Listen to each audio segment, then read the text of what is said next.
central bank digital currencies, pushing us to a new financial system. Look at this.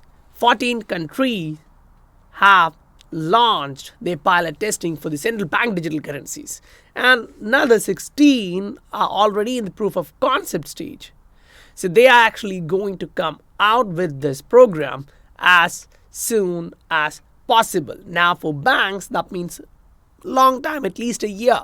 But understand, they will always highlight this, and this particular document, when you go through this from Goldman Sachs, and they give you an overall perspective where they talk about opportunity.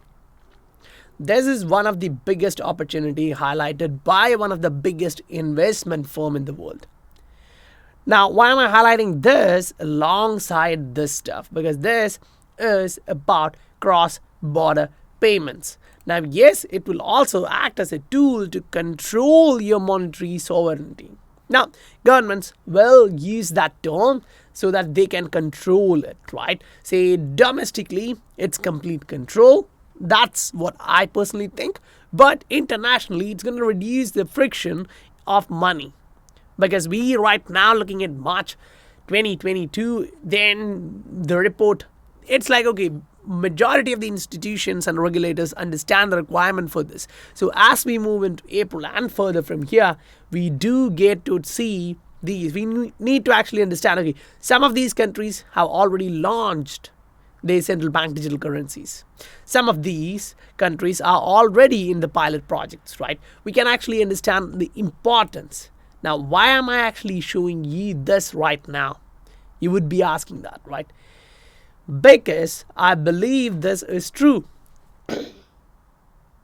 And if this is true, do you know what that actually means? It's good for gold, it's good for safe haven assets, but it's also good for assets.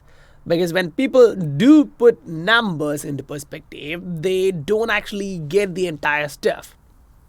So you look at the global debt, it's like $226 trillion by 2020. Just a year after that, you go to 2021 and you see 303 trillion. So, the global debt is rising so fast.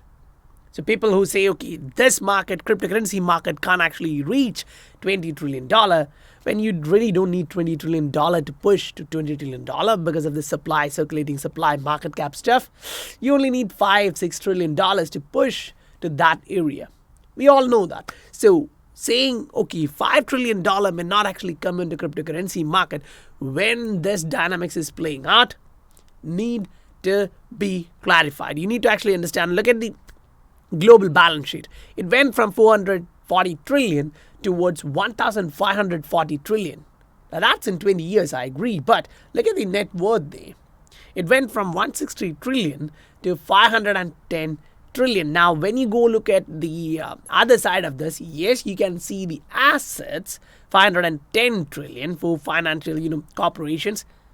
And then look at the liabilities. That's when it's like, okay, they have $10 trillion extra. That's not good, because if you look at the financial system, okay, they are kind of, balanced. 510, now that's like 99% at the point where you can't actually increase your interest rate, because right now you're getting that inflationary bites everywhere, and this is one of the huge reasoning why we are into this. And World Bank right now completely understand that, and they are saying this is going for a long run. Now, don't be scared with these kind of titles.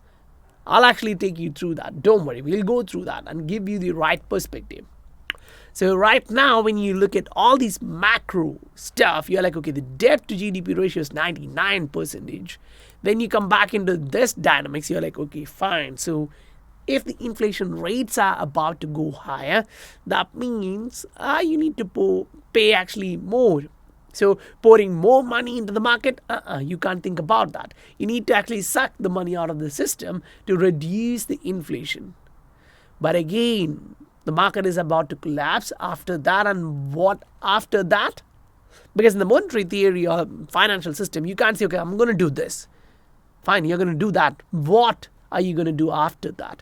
That's the next question, because you literally get this everywhere in your life. And this is one of the primary reasons why governments are running for central bank digital currencies. They need to actually try come up with new Bretton Woods system, new something. They are going to do this in one name or the other, as it's highlighted here in this article. First, they would say, okay, that's quantitative easing. Then, okay, let it be helicopter money, whatever. They're not going to say it's money printing. They'll call it modern monetary theory, whatever theory they want to, but understand that's only going to kick those who don't have assets. So right now, when we talk about the payment system, yes, this is the reason why they're going on it, and that's why they're going to do that without huge delays. Say, look at this one. RBI, the Reserve Bank of India, is supposed to do this in a year. Now, that's not a long span there. And one of the idea here, which you as an investor need to understand is, okay, central bank digital currencies are out. Should you move into that completely? No, that's, if investment world still exists, you don't really want to go into that. Why? Because that's going to be pegged with the real value of that country's fiat currency. So it's the same fiat, just digital fiat. So you have the existing monetary issues, you have the cracks coming all around. They're trying to super glue it, but it doesn't work that way. If you are pouring in money into the market, and a lot of people who don't actually understand how the system works, they just get the free money, they spend it. So the inflationary side actually comes into play. So when we look at all this right now, it just pushes the price higher. The difference here is that, say, in the last crisis towards this time, we actually have been pushing these money into that. So we were trying to slowly bring the system to a halt at a stage where we are like, okay, we are safe. And that's how we pushed in like $70 trillion into this economy. So all over the world, you have $70 trillion coming in just 1 year. We need to look at the stats of this year, 2022, when we get it next time. But understand, this is not good. So when you actually get those kind of narrative, you need to understand, okay, where this money is going to go. When that money is actually going to go in, yes, they are going to look at all this. They have their advantage. They're going to do that. Now, as an XRP investor, why am I talking about all this? Because right now, you need to look at how things are evolving. And we are going to do that right here, right now.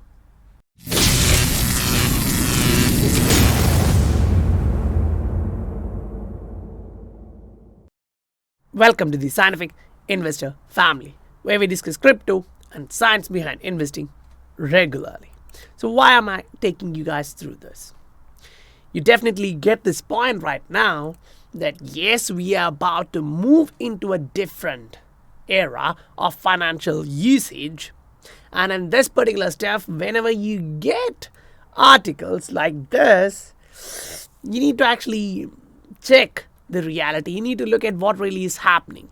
Ripple themselves actually plan to develop this for next 10-20 years. That's long term for me. I think 10-20 years as an investor, that's long term. So if you are going into that area because you definitely believe central bank digital currencies are going to come out and the financial system is going to be a little bit different than what you have right now, and all the majority of big corporations going on for NFT space, going on for virtual reality, virtual games, blah blah blah, that means this market is here to stay, whether we believe it or not. So whenever you get this kind of narrative saying, okay, I think Ripple is actually a good plan, but XRP is not, first they need to actually understand what they have written inside. They are talking about this, okay, so that uses XRP primarily. So if you are using RippleNet, you don't want to use Ether. You really don't want to use Ether there. Say in one of my group, I was actually highlighting a stuff in the morning. See, if you are just looking at this, look at that, the amount plus gas fee. Your gas fee is this, where you want to transfer $7. dollars. And I'm like, wow. And the global system is building on that base. Do you think that's going to be sustainable? If so, it's fine. You can invest based on that. But at least based on my thesis, I really don't think so. And that's one of the question. I'm like, okay, these kind of guys, they have their opinion, fine. But when you do your research, you come across 100 stuff which shows you, say, if Goldman Sachs is coming out and giving you this, they do understand Ripple as a company is heavy on XRP. 50% of the XRP supply is in the escrow with their control. It's coming out, going back in, blah, blah, blah. But if that's to go to zero, that's impacting Ripple because they are doing all this based on XRP. So you can't actually say like they're not working towards that. If you look at this particular news, that gives us the clear definition of what they're doing. Say here they're trying to come across a different nation where they're trying to give that clarity for that asset. So in this financial system, they are clearly highlighting, say, look at these countries. They have already given the clarity. So they have already shown the green light. So if the company is going to use this asset, we need regulatory clarity. And that's one of the areas where they are highlighting Singapore, Abu Dhabi, Switzerland. They are all giving this clarity to use this asset. So one by one, when you actually get onto this stage, you actually see, okay, Bank of England now partners with MIT on their CBDC development. You go back, look at MIT and Ripple, what they were doing in 2016, you'll understand what that actually means. Then you look at different areas. Say you look at the Middle East, say QNB from Qatar, gives you this one. Okay, they are literally on this. So yes, are they on their track? Yes, they are. Are they really fast? Not really, because the banking system works slowly. So if we are going to get this movement in the financial system, the global financial system, because of this issue, we are actually moving a ton of money into the new era. And that ton of money in the new era means a ton of opportunity. When you see these, I don't know how to explain this. See, one of the biggest bank from Canada, then Australia, they're all joining their hands moving into RippleNet to use for cross-border payments and settlement. You need to understand it's not only cross-border payments, but also settlement. So settlement is a word which you can actually use to settle from one fiat to another. So you're bridging that. Hope you get the point, because RippleNet is similar to Swift. It's a messaging platform, two-way messaging platform, unlike Swift. But it also helps you to use a neutral bridge asset to settle your payment. So when we get this word, keep that in mind. Okay, that's what's actually happening. When global banks are testing their products like this, it's actually huge to understand, big countries are going into this. So if you are looking at all this, you are like, okay, that's huge. Now you go look at, why they are partnering with this particular institution. Because right now, you actually look at this, and recent highlight from Ashish Birla kind of gives us a narrative where ODL is now across the globe. It's going to go global, right? So once that's happening, you don't really need 2 days to, actually do all this stuff. You're actually moving into that era where, yes, central bank digital currencies are going to come in and replace the commercial bank liability, because that's not going to stay there for a long time. So once you understand this narrative, you're clearly understanding, okay, I think this is a huge opportunity to make a ton of money, and institutions are buying into this market like crazy. Why do you think that is? If they think this one is actually going to 10,000 or 20,000, do you think they're going to buy at 45,000? Short-term volatility will be there. You may go to 43, you may go to 44, who knows? But long-term, if you look at this stuff in this market cycle, maybe you have another year, that's it. And that is going to reduce your time zone. So even if you are a long-term investor, either you should be 8 to 10 years, or you are looking for next 1 year, 1.5 years, that's it. So in this market, when you are looking at opportunities, yes, you see a lot of coins moving here and there, but utility does matter. So when people are going in as investors, they should actually understand, yes, the market is bouncing. That's great. We broke higher. We came back. We have to bounce from the support. That's what we anticipate. So yes, as Bitcoin market moves, it kind of stays with the altcoin market. It's there. We always know that it's always there. Just look at the Bitcoin dominance, and we've been following this from some time. We are going up, we are going down, we are going up, we are going down. We got rejected, we retested that range. Now, if we are going down, we are going down to 39.4. So we do have a little bit room in the Bitcoin dominance to drop, meaning all coins can run higher. So that's what you actually see is. Now, one of the easy steps for you is to go through this. Say, for example, you look at this one, say medium cap coins, then you go towards small cap coins, then you go towards micro cap coins, then you go towards nano, and you understand one step. Okay, as you are reaching the small territory, you actually see a lot of volume going in there, and that's how altcoin season starts. All season starts like this. These nano, micro, small cap, they slowly one by one start to move, and once the purchasing power is increased, it start to come into the medium cap, and then from there it start to come in to the large cap coins. So you will observe these fluctuations. We have actually seen a lot of breakouts. We are waiting for those targets. In our group, we regularly post these. When there's a breakout, what's your target, where you should be, thinking to enter, thinking to exit. And when we reach our target, we do give you this highlight. Okay, this one reached our target. So to trade, to take profit, that gives you an idea of where we are, how we do this. So this happens on a regular basis with a lot of different coins. I don't really want to give the breakout and targets except for the members right now, because it's not fair with the members, right?